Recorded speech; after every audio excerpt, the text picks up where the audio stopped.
오늘은 책 읽기 좋은 날.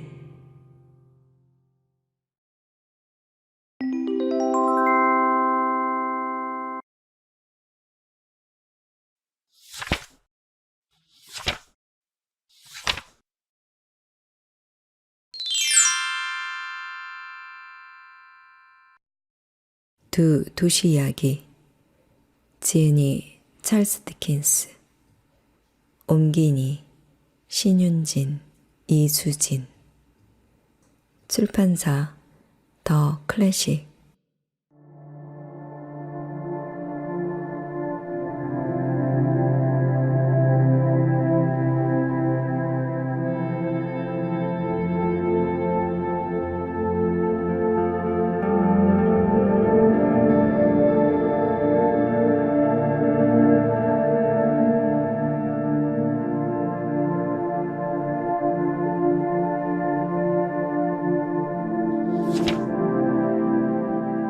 안녕하세요. 책 읽기 좋은 날입니다. 오늘 보내드릴 작품은 영국의 대문호 찰스 디킨스의 두 도시 이야기입니다. 두 도시 이야기는 프랑스 혁명이라는 정치적 격변기를 압축해서 담아낸 영국의 대문호 찰스 디킨스의 대표작입니다. 프랑스 대혁명이라는 격동의 시기를 시대적 배경으로 하여 영국과 프랑스 두 나라의 대도시라는 거대한 공간 속에 미물과도 같은 미약한 인간의 운명과 사랑이 탄탄하게 엮어져 있는 이 작품은 문학적 재미와 감동을 선사합니다. 또한 당시 런던과 파리의 도시 풍경을 정확하게 묘사해냈다 하여 섬세한 풍속가로서의 사료적 가치도 인정받고 있습니다. 이 작품은 영화, 드라마, 뮤지컬, 오페라 등으로 끊임없이 재해석되어 독자와 관객들에게 다양한 볼거리를 제공하고 있습니다. 특히 세계 4대 뮤지컬로 불리는 뮤지컬 두 도시 이야기는 공연되는 곳마다 찰스 디킨스에 대한 관심을 다시 불러일으키고 있습니다. 이 작품은 런던에서 파리를 향해 가는 역마차에서 시작하여 파리에서 런던으로 되돌아가는 역마차로 끝을 맺습니다. 그만큼 이 작품 안에서 런던과 파리 두 도시의 의미는 매우 크다고 할 수 있습니다. 소설 도입부에서 디킨스는 런던과 파리를 둘 다 범죄와 폭력이 난무하는 혼란스러운 사회로 묘사하고 있기는 하지만 두 도시가 이야기 속에서 담당하는 역할은 전혀 다릅니다. 런던은 삶과 부활의 공간이요, 파리는 죽음과 상실의 공간입니다. 프랑스 귀족의 횡포로 아무 죄 없이 18년간이나 바스티유 감옥에 갇혔던 마네트 박사는 영국 텔슨 은행에서 근무하는 로리의 도움을 받아 사랑하는 딸 루시를 만납니다. 런던으로 건너와 딸과 함께 평온한 나날을 보내던 중 루시는 프랑스인인 찰스 다네이라는 청년과 결혼을 합니다. 런던에서 마네트 가족이 한창 행복하고 평온한 삶을 살고 있는 어느 날, 프랑스에서는 귀족들의 착취, 압제, 가난을 참지 못하고 대혁명이 일어납니다. 그리고 뜻하지 않게 바다 건너의 그 사건에 이들 가족의 운명이 휘말리게 됩니다. 그럼 지금부터 두 도시 이야기 속으로 들어가 보도록 하겠습니다. 오늘도 책 읽기 좋은 날과 함께 즐거운 시간 보내시고 구독, 좋아요 잊지 마세요.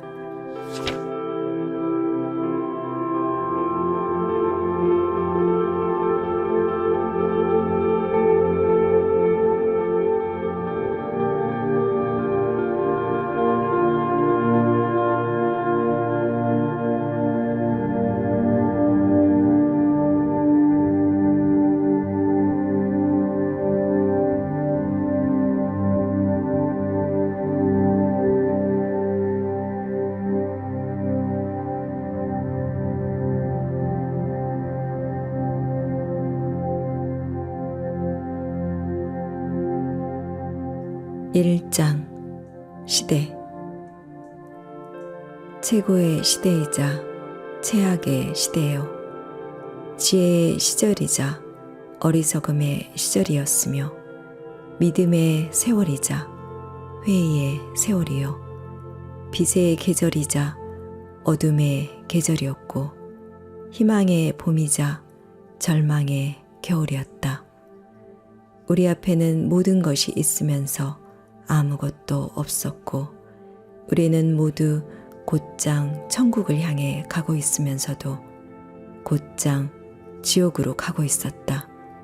요컨대 그 시대가 현재와 어찌나 닮아 있었던지 당시에 가장 말 많은 일부 권위자들조차 성과 악, 즉 극단적인 대조만이 허락되는 세상이라고 주장할 정도였다. 영국의 왕자에는 턱이 큰 왕과 얼굴이 못생긴 왕비가 앉아 있었다. 그리고 프랑스의 왕자에는 턱이 큰 왕과 얼굴이 어여쁜 왕비가 앉아 있었다. 이 두 나라에서 사리사욕을 채우며 살아가는 왕실 귀족들에게는 이런 일반적인 상황이 영원히 지속되리라는 전망이 수정보다는 더 명쾌해 보였다. 때는 서기 1775년이었다. 영국인들은 그 좋던 시절에도 지금처럼 영적 계시를 믿었다. 최근에 조에너 사우스콧이 행복한 25번째 생일을 맞을 즈음 근위 기병대 소속의 앞을 내다볼 줄 아는 한 병사가 런던과 웨스트민스터의 몰락이 도래했다고 선언함으로써 그녀의 장엄한 등장을 예고했다. 바로 작년인 1858년에 유령들이 사물을 두들겨 메시지를 전하고 간 것처럼 콕 내인의 유령이 나타나 테이블을 두들겨 메시지를 전달하고 간 후로 딱 12년이 지난 때였다. 그러나 이상하게 들릴지도 몰라도 영국 왕실과 국민들이 얼마 전 아메리카에 거주하는 영국 국민의회로부터 받은 정세에 관한 세속적인 메시지들이 곧 레인 지역의 닭들에게서 태어난 병아리들이 전하는 어떤 영적인 메시지보다도 인류에게 훨씬 더 중요한 소식임을 밝혀졌다. 방패와 삼지창으로 상징되는 자매국인 영국보다 영적인 문제에 전반적으로 흥미가 없었던 프랑스는 지폐를 마구 찍어내고 써버리면서 거침없이 내리막길로 굴러 떨어지고 있었다. 게다가 프랑스는 기독교 성직자들의 비호를 받으며 비 오는 날 약 50m 거리 밖에서 눈앞으로 지나가는 사제들의 추잡한 행렬의 예를 갖추기 위해 무릎을 꿇지 않았다는 이유로 젊은이들의 양손을 자르라고 집게로 혀를 뽑으라고 산채로 화형에 처하라고 선고하는 등 인도적이기 그지없는 만행을 일삼고 있었다. 고통받는 청년이 죽음을 맞이하는 순간에도 프랑스와 노르웨이의 숲 깊은 곳에서는 운명이라는 산지기가 이미 점축어둔 그리하여 베어지고 톱으로 잘려 널판지가 된 다음 자루와 칼이 달린 움직이는 어떤 틀, 단두대, 역사상 끔찍하기 짝이 없는 물건이 될 나무들이 자라고 있었을 것이다. 파리 근교에서 거친 땅을 일구며 살아가는 어떤 농부들의 허름한 헛간에는 죽음이라는 농부가 대혁명 때 사형수를 옮기는 데 쓰려고 미리 따로 챙겨둔 죄아한 수레가 총구석의 진흙을 뒤집어 쓴 채 돼지가 꿀꿀대고 닭들이 회를 치는 와중에 바로 그날의 비바람을 피해 보관되어 있었을 것이다. 그러나 운명이라는 산지기와 죽음이라는 농부는 쉬지 않고 일을 하면서도 조용히 일을 했기에 그들이 발소리를 죽이고 돌아다니는 동안 아무도 그 소리를 듣지 못했다. 잠자지 않고 깨어있다는 의심을 조금이라도 샀다가는 무신론자나 반역자로 몰릴 수도 있었기에 더욱 그랬다. 영국에는 국가로서 내세울 만한 질서와 치안이 눈꽃만큼도 없었다. 심지어 런던에서조차 흉악한 무장강도와 노상강도가 밤마다 활개를 쳤다. 집집마다 살림살이를 가구점 창고에 안전하게 맡기지 않은 채 시내를 떠나지 말라는 말이 공공연하게 나돌았다. 밤에는 노상강도 짓을, 낮에는 장사치 노릇을 하던 작자들은 도적질을 하다 마주친 동료 장사꾼이 자신을 알아보고 달려들면 대번에 머리통에 총을 갈긴 다음 말을 타고 달아났다. 역마차가 강도 7명에게 털리기도 했는데 그중 3이 경비원의 총에 죽었지만 총알이 빗나가는 바람에 그 경비원은 나머지 4의 총에 맞아 죽고 말았다. 그런 다음 광도들은 유유히 역마차를 털었다. 위대하던 런던 시장께서는 터넴 그린공원에서 우두커니 서서 노상강도에게 가진 것을 모두 넘겨줄 수밖에 없었다. 강도는 수행원 모두가 지켜보는 가운데 그토록 저명하신 분을 유린했다. 런던 교도소의 죄수들이 간수들과 싸움질을 해대자 위풍당당한 법은 총알을 가득 장전한 나팔총을 죄수들에게 쏘아댔다. 또 도둑들은 궁전 응접실에서 귀족들의 목에 걸린 다이아몬드 십자가 목걸이를 벗겨갔다. 총을 든 군인들이 작물을 찾으러 세인트 자일스 거리로 진격하자 악당들이 그들에게 총을 쏘았고 군인들도 악당들에게 맞총질을 해댔지만 이 모든 일들을 유별난 사태라 여기는 사람은 없었다. 이런 사건들이 기승을 부리자 백해무익한 존재이면서도 늘 바빴던 사행집행인은 정신없이 불려다녔다. 이봐, 쭉 늘어서 있는 잡범들의 목을 매달게. 이봐, 화요일에 잡은 강도는 토요일에 매달자고. 이봐, 뉴게이트 교도소에서 있는 12명의 죄인의 손에 한꺼번에 낙인을 찍어야지. 이봐, 웨스트민스터 홀문에 나붙는 대자보도 태워야지. 이봐, 오늘은 흉악한 살인자를 죽이고 내일은 농부의 아들에게서 푼돈 6펜스를 빼앗은 불쌍한 좀도둑을 죽이게나. 이 모든 일들이 그리고 이와 비슷한 수많은 사건들이 1775년을 전후로 해서 일어났다. 이 와중에도 운명이라는 산지기와 죽음이라는 농부는 가만가만 일을 했고 턱이 큰 2 왕과 못생긴 왕비, 어여쁜 왕비는 계속해서 자신들의 신성한 권리를 함부로 휘둘렀다. 1775년은 그렇게 고귀한 이 왕족들을 그리고 이 연대기 속 인물들을 비롯하여 수많은 미물들을 그들 앞에 놓인 길로 인도하고 있었다. 2장 역마차 11월 말 어느 금요일 밤 이 이야기의 첫 번째 등장인물 앞에 도보로가 펼쳐져 있었다. 도보로는 슈터스힐 고개를 삐걱거리며 오르는 역마차 앞에도 펼쳐져 있었다. 우리의 등장인물은 다른 승객들과 함께 역마차에서 내려 진창길을 걸어 오르고 있었다. 걷기 운동이 좋아서가 아니라 그럴 수밖에 없는 상황이었다.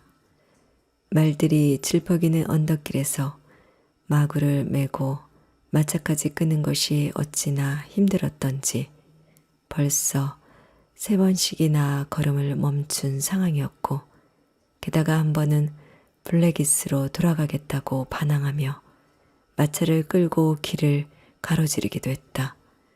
마부와 경비원은 힘을 모아 어떤 짐승에겐 이성이 있다는 주장에 전적으로 공감하지 않는다면 동물이 제멋대로 굴지 못하게 하라는 병법서의 가르침대로 고삐와 채찍으로 말들을 다스렸다. 그러자 말들은 굴복하고 본분을 되찾았다.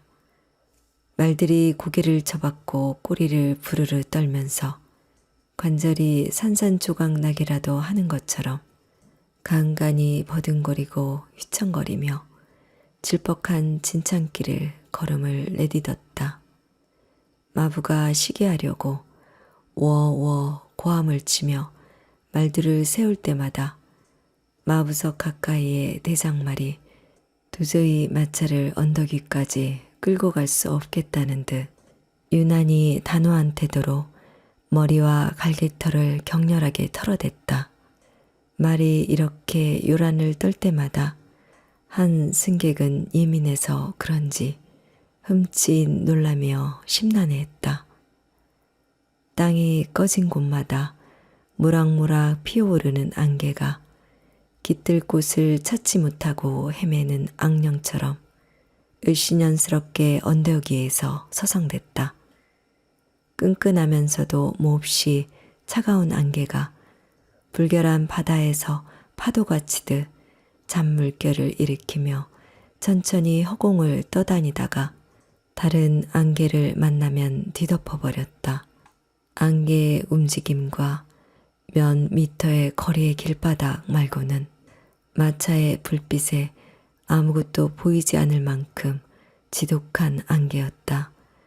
말들이 기운을 쓰느라 안개 속으로 콧김을 내뿜고 있어서 그 안개를 모두 말들이 뿜어낸 것 같았다. 우리의 등장인물 외에도 승객 2명이 마차 앞에서 터벅터벅 언덕을 오르고 있었다. 셋 다 얼굴과 귀를 꽁꽁 싸매고 무릎까지 올라오는 장화를 신고 있었다. 겉모습만으로는 다른 2 사람이 어떻게 생겼는지 알 수 없었다.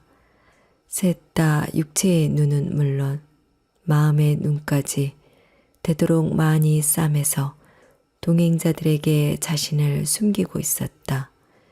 당시에는 길에서 만나는 사람은 누구든 도적 혹은 도적대와 한패일 수 있기 때문에 여행자들은 짧은 자기소개만으로 신뢰감을 드러내는 법이 없었다.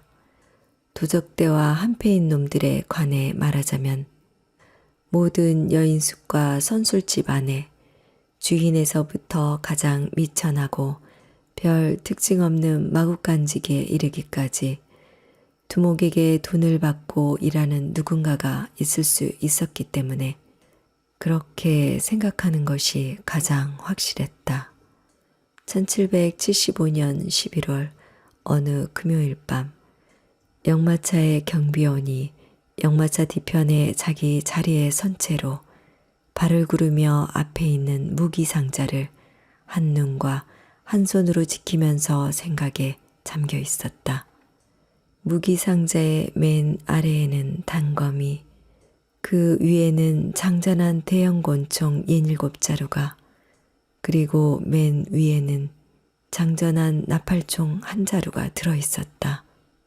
도보행 역마차의 분위기는 늘 그렇듯이 정감이 넘쳐서 경비원은 승객들을 의심하고 승객들은 경비원을 그리고 서로를 의심했다. 모두가 자신을 제외한 나머지를 의심했고 마부는 말 말고는 아무도 믿지 않았다. 하지만 이 동물들이야말로 양심적으로 말해서 이런 노정을 견뎌내기에 적합하지 않다고 성경을 걸고서라도 맹세할 수 있을 정도였다. 워워, 자 이제 한 번만 더 힘을 쓰면 정상이다. 젠장 겨우 이만큼 올라오는데 일이 말썽이니 원, 이봐줘. 마부가 말했다. 왜 그러나? 경비원이 대답했다. 지금 몇 시쯤인지 알아? 조? 11시 10분일세. 짜증난 마부가 불쑥 소리쳤다. 내가 미쳐. 그런데도 아직 슈토스 언덕에도 못 올랐단 말이지. 쯔쯔. 이리야, 어서 움직여. 말을 듣지 않던 대장말이 채찍질에 반항하기를 그만두고 정상을 향해 나아가자 나머지 3마리 말들도 뒤를 따랐다. 다시 한번 도보행 역마차가 옆에서 장화를 신고 걸음을 옮기는 승객들과 함께 힘겹게 언덕을 올랐다. 그들은 마부가 마차를 세우면 함께 멈췄고 마차 옆에서 계속 행동을 같이 했다. 셋 중 누구라도 다른 2사람에게 조금만 앞서서 안개와 어둠 속으로 걸어가자고 했다면 그는 노상강도라는 의심을 사서 금방이라도 총에 맞았을 것이다. 말들이 마지막 힘을 짜내어 역마차를 언덕 꼭대기로 끌어올렸다. 말들이 멈춰서서 숨을 고르는 동안 경비원이 마차에서 내려 미끄러지지 않게 바퀴를 고정한 다음 문을 열고 승객들을 태우려 할 때였다. 이봐줘. 마부가 마부석에서 내려다보며 다급한 목소리로 외쳤다. 왜 그래, 톰? 2사람이 귀를 기울였다. 말 1마리가 걸어오고 있단 말일세, 조. 말 1마리가 달려오고 있단 말이겠지, 톰. 경비원이 몸을 돌리며 잡고 있던 문고리를 놓고 잽싸게 자기 자리로 올라갔다. 승객 여러분, 왕명이니 어서 숨으시오. 경비원이 이렇게 서둘러 지시하면서 나팔총에 공이치기를 당겨 공격 자세를 취했다. 우리의 등장인물이 마차에 오르려고 계단에 서 있었다. 다른 2 승객도 그의 뒤에 바짝 붙어서서 마차에 오르려던 참이었다. 그의 몸은 절반은 마차 안에, 절반은 마차 밖에 걸쳐 있었고 다른 2 승객은 아직 그 아래 길바닥에 서 있었다. 그들은 일제히 마부와 경비원을 번갈아 바라보며 귀를 기울였다. 마부가 뒤를 돌아보자 경비원도 뒤를 돌아보았고 심지어 고집불통 대장말까지 귀를 쫑긋 세우고 고분고분하게 뒤를 돌아보았다. 삐걱거리며 움직이던 마차의 소리가 멎자 주위가 고요해졌고 거기에 밤의 적막함까지 스며들어 쥐 죽은 듯한 침묵이 감돌았다. 말들이 숨을 헐떡이는 통에 마차가 흥분한 듯 흔들렸다. 승객들의 심장이 귀에 들릴 듯이 쿵쾅거렸다. 순간적인 침묵 안에 숨통이 조여오는 그 느낌, 사람들이 숨죽이고 있는 모습, 기다림으로 점점 빨라지는 심장박동이 고스란히 담겨 있었다. 말 달리는 소리가 격렬하고 빠르게 언덕 위로 올라왔다. 경비원이 있는 힘껏 외쳤다. 이봐 거기 멈춰. 발포하겠다. 벼랑감 말발굽 소리가 멎더니 안개 속에서 첨벙대며 당황하는 소리와 함께 한 남자의 목소리가 들려왔다. 그 마차 도보행 역마차요. 내 놈이 상관할 바 아니잖아. 내 놈 정체가 뭐야? 경비원이 받아쳤다. 도보행 역마차 맞수? 그걸 왜 알려고 들지? 맞는다면 승객을 찾고 있수. 어떤 승객? 자비스 로리시오. 우리의 등장인물이 자기 이름이라고 바로 대답했다.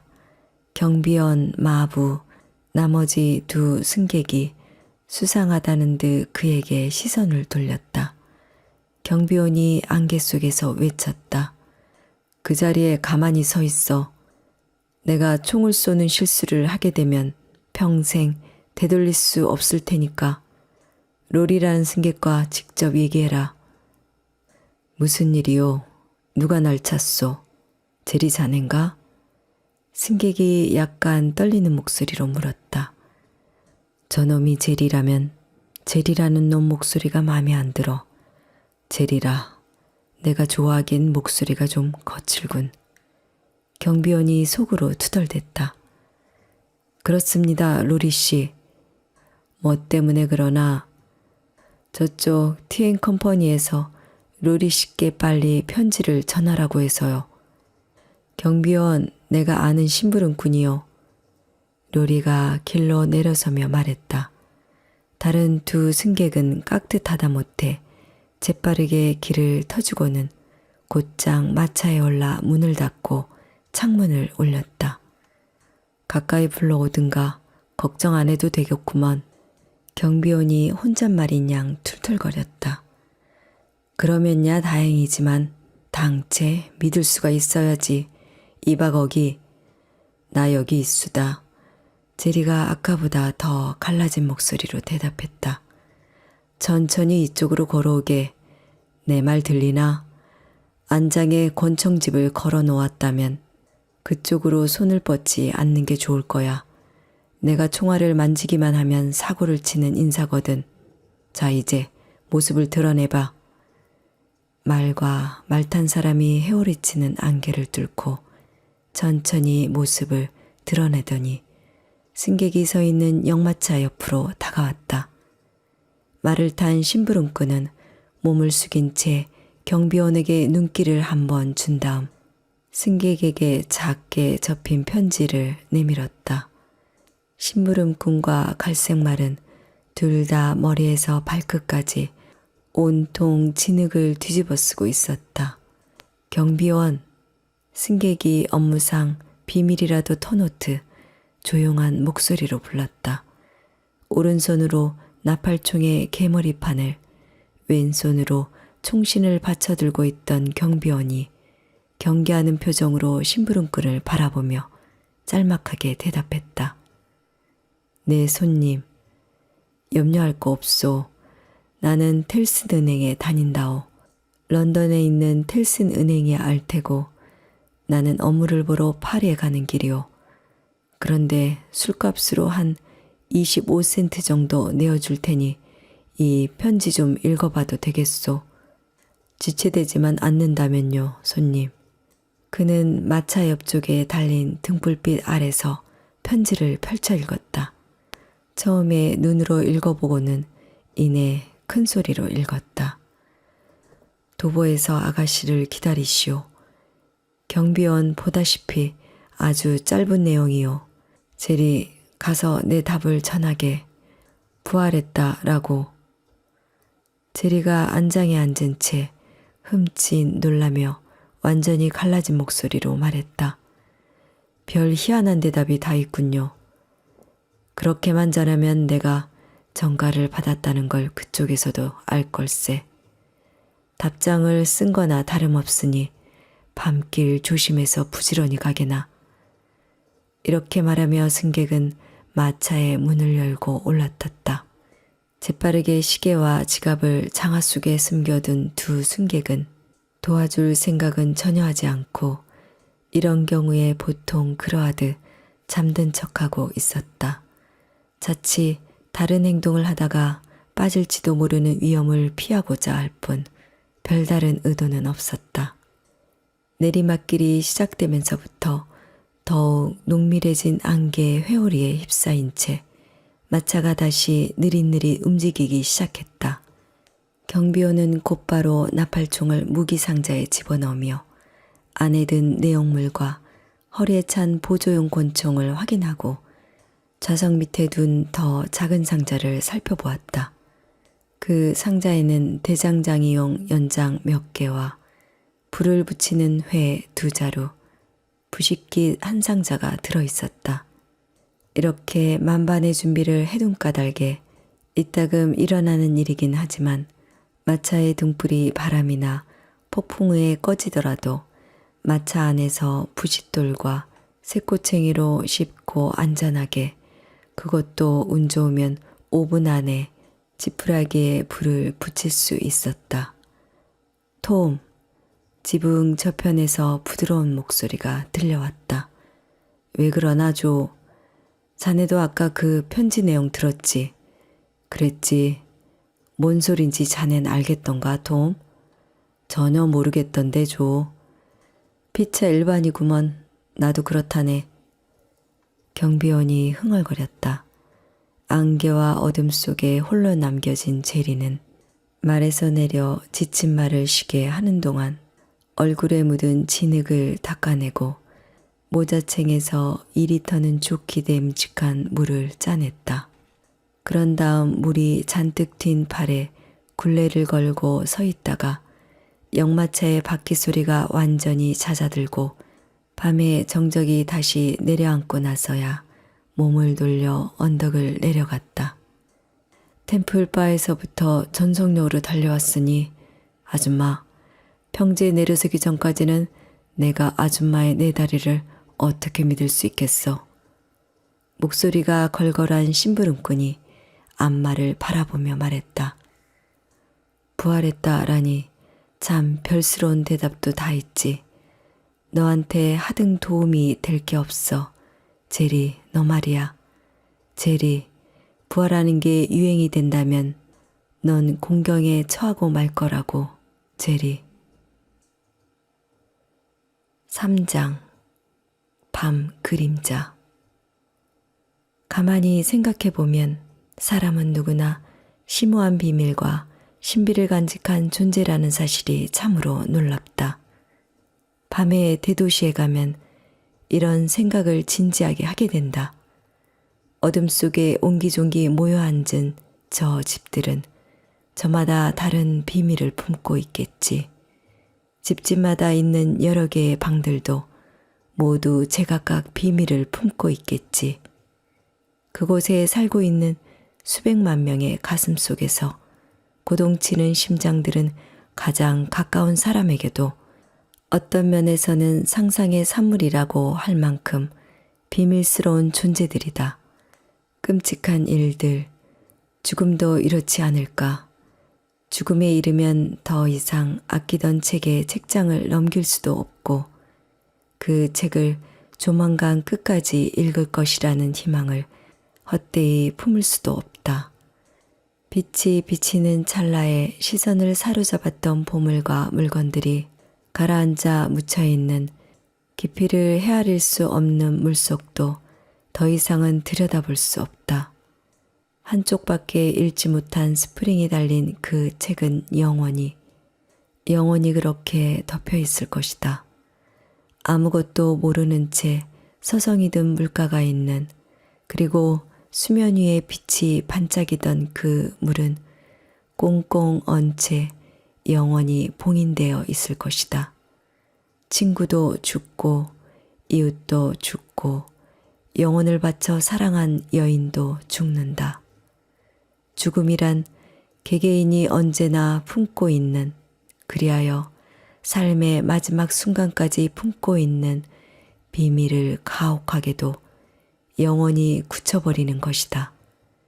가장 깊은 곳을 들여다보면 지나쳐 다니는 도시의 묘지 아무 곳에나 잠들어 있는 이들이 살아서 바쁘게 움직이는 이들끼리 서로를 비밀스럽게 여기는 것보다 더 비밀스러운 존재 아닐까.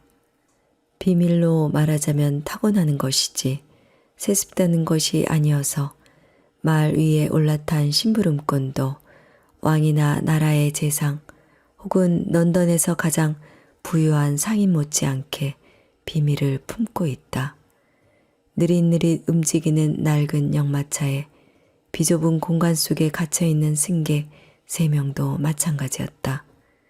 그들은 서로에게 마치 6마리 아니 60마리의 말이 끄는 커다란 마차에 각자 들어앉아 있는 것처럼 나라 하나만큼이나 되는 옆 사람과의 간격을 완벽하게 유지하는 비밀스러운 존재들이었다.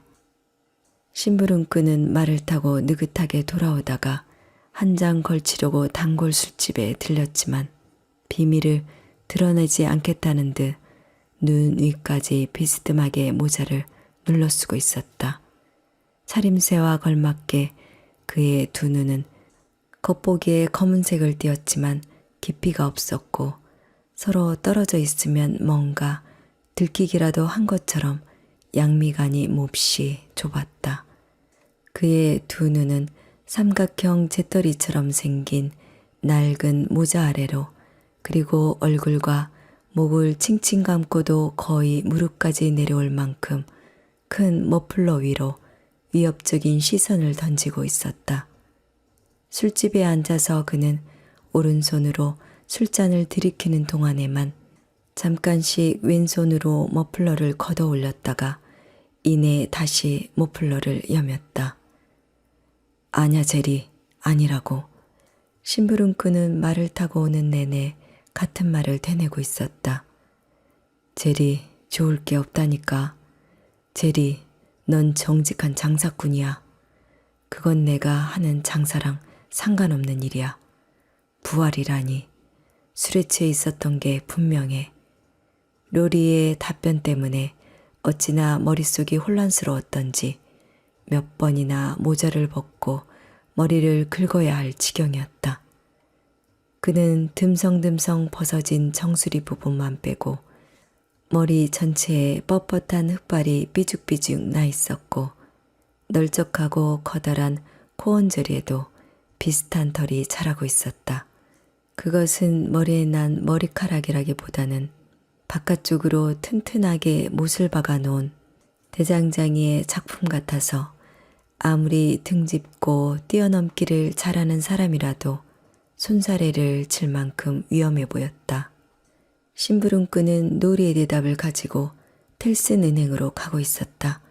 그가 템플바 옆에 위치한 텔슨 은행 문 앞 경비실에 있는 야간 경비원에게 그 대답을 전하면 경비원이 은행 내부의 높으신 분에게 그 말을 전할 것이다.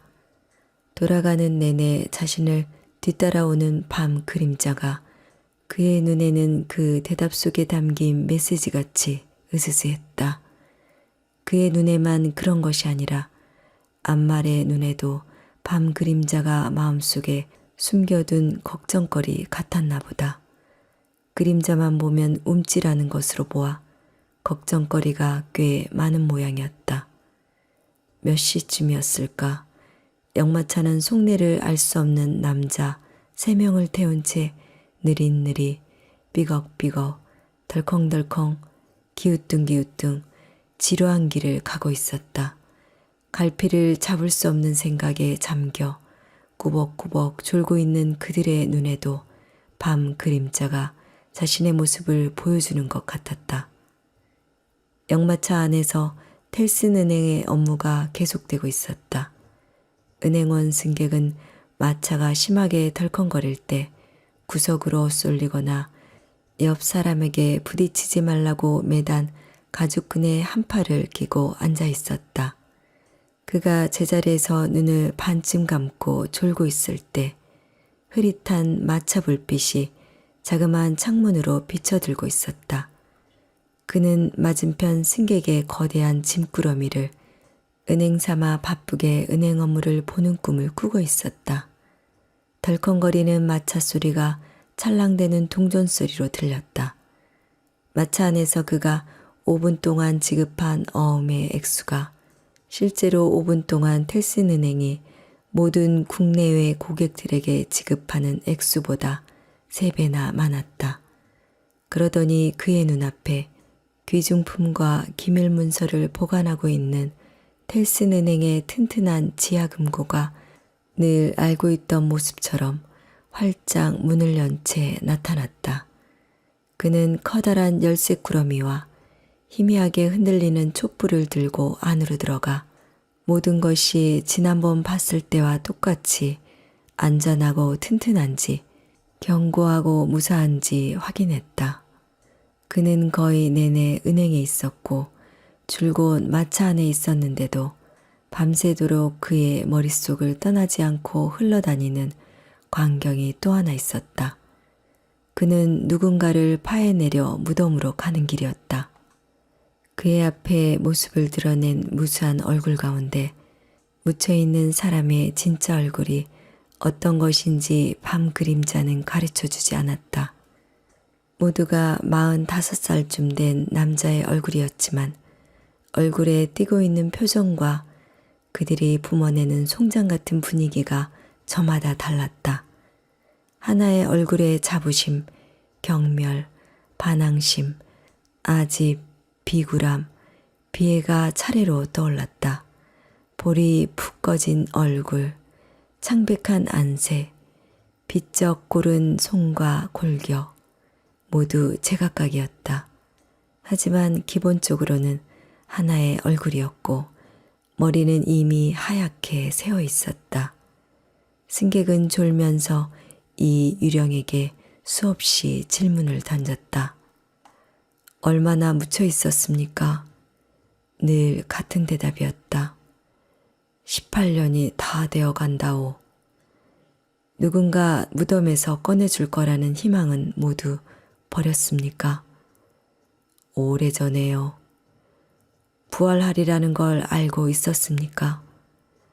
그들이 그렇게 말해주더군요. 살고 싶으신가요? 잘 모르겠소. 따님을 데려오는 게 좋을까요? 아니면 가서 만나시겠습니까? 이 질문에 대한 대답은 매번 달랐고 뒤죽박죽이었다. 어떤 때는 잠깐만 이렇게 빨리 그 애를 만났다가는 난 죽고 말 거요 라며 끝장난 듯 대답했다. 어떤 때는 애처롭게도 비 오듯 눈물을 흘리며 날 그 애에게 데려다 줘요 라고 했다. 어떤 때는 어리둥절한 표정으로 빤히 쳐다보며 난 그런 여자 몰라요. 무슨 소린지 모르겠구려 라고 했다. 이런 가상의 대화를 나눈 다음 승객은 환상 속에서 이 가련한 목숨을 끄집어내려고 땅을 파내고 또 파냈다. 처음에는 삽으로, 이내 커다란 열쇠로, 그러다가 두 손으로 땅을 파냈다. 마침내 흙 묻은 얼굴과 머리를 다 파내자 그는 벼랑간 먼지가 되어 날아갔다. 그러면 승객은 정신이 들어서 창문을 내리고 뺨으로 현실 속의 안개와 비를 느꼈다.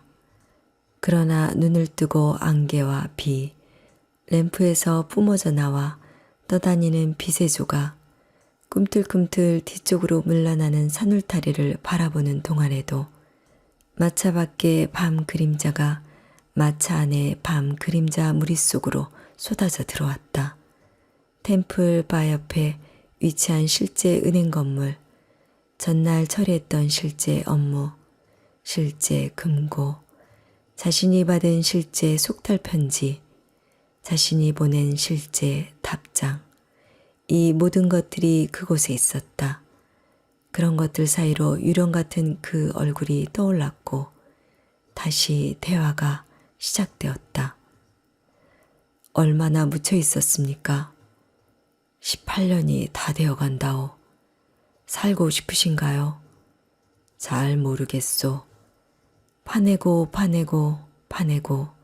그는 다른 두 승객 중 한 명이 더 이상은 못 참겠다는 몸짓으로 창문 좀 닫으라고 나무랄 때까지 계속 땅을 파냈다. 그는 가죽끈에 몸이 흔들리지 않게 팔을 걸고서 잠든 두 승객에 대해 이런저런 추측을 해보고 있었는데 정신이 까무르 흐려지면서 두 사람은 은행과 무덤 속으로 미끄러지듯 사라져버렸다. 얼마나 묻혀 있었습니까? 18년이 다 되어 간다오. 누군가 무덤에서 꺼내줄 거라는 희망은 모두 버렸습니까? 오래전에요. 이런 말들이 방금 막 들은 것처럼, 실제로 들은 것처럼 또렷하게 귓전에서 맴돌았다. 피곤한 승객이 날이 밝아 정신을 차리고 밤 그림자가 사라져버린 것을 알게 된 후에도 말이다. 그는 창문을 내리고 해가 떠오르는 모습을 바라보았다. 갈아놓은 밥이랑이 보였는데 거기에 쟁기가 간밤에 말들에게서 벗겨놓은 자리에 그대로 놓여 있었다. 그 너머로 아직 나무에 붙은 채 타는 듯이 빨갛게 그리고 황금빛으로 물들어가는 잎사귀들이 우거진 감목숲이 고요하게 펼쳐져 있었다. 땅은 차고 습했지만 하늘은 청명했고 태양은 눈부시고 잔잔하고 아름답게 떠올랐다. 태양을 바라보며 승객이 말했다. 18년이라니요. 자유로운 주님이시여. 18년 동안이나 산채로 땅속에 묻혀 있었다니요.